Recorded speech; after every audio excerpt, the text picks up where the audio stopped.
Assalamualaikum warahmatullahi wabarakatuh. Salam sejahtera untuk kita semua. Halo semuanya, perkenalkan nama saya Dara Puspaningrum dengan NIM 210422125. Saya berasal dari Universitas Negeri Padang dengan jurusan Ilmu Administrasi Negara.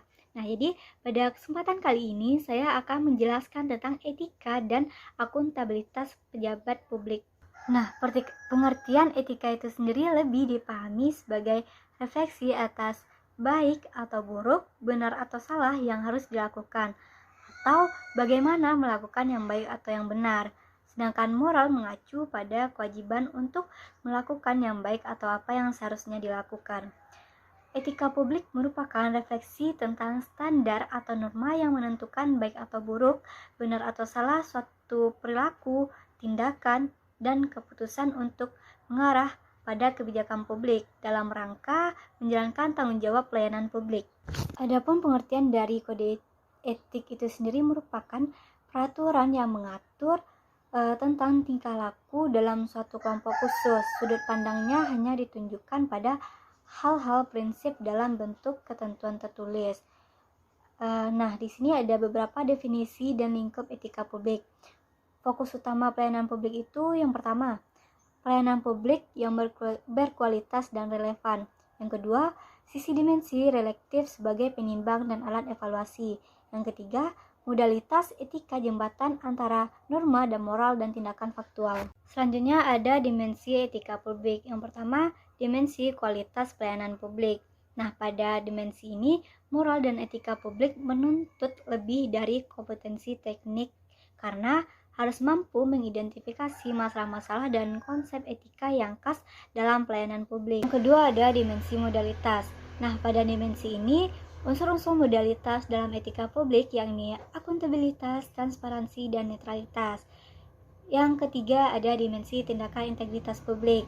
Integritas publik merupakan kualitas dari pejabat publik yang sesuai dengan nilai, standar, atau moral yang diterima masyarakat.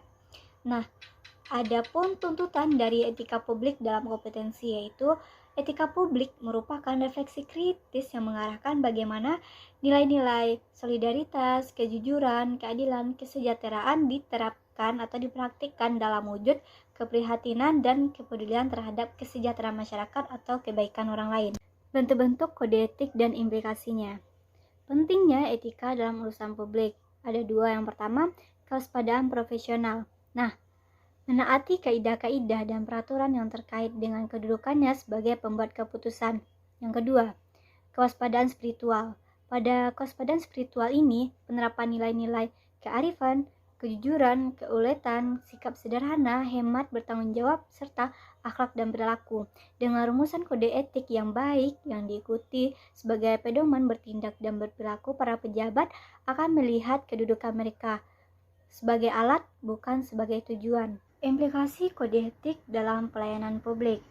Menurut paham idealis, etik mengatakan pada dasarnya setiap manusia adalah baik. Apabila ada orang-orang yang menyimpang dari kebaikan itu semata-mata karena mereka tidak tahu norma atau tidak tahu cara berbuat baik, dengan demikian para pengawal dan pejabat perlu mengingatkan tentang kewajiban kode etik. Selanjutnya, akuntabilitas dalam administrasi publik. Yang pertama, penguasaan legislatif. Yang kedua, undang-undang yang jelas dan rinci yang membatasi kebijakan dalam administrasi publik. Yang ketiga, proses peninjauan yudisius untuk memeriksa kebijaksanaan administrasi. Yang keempat, meningkatkan transparansi dan keterlibatan warga dalam administrasi publik. Sekian yang dapat saya sampaikan. Assalamualaikum warahmatullahi wabarakatuh.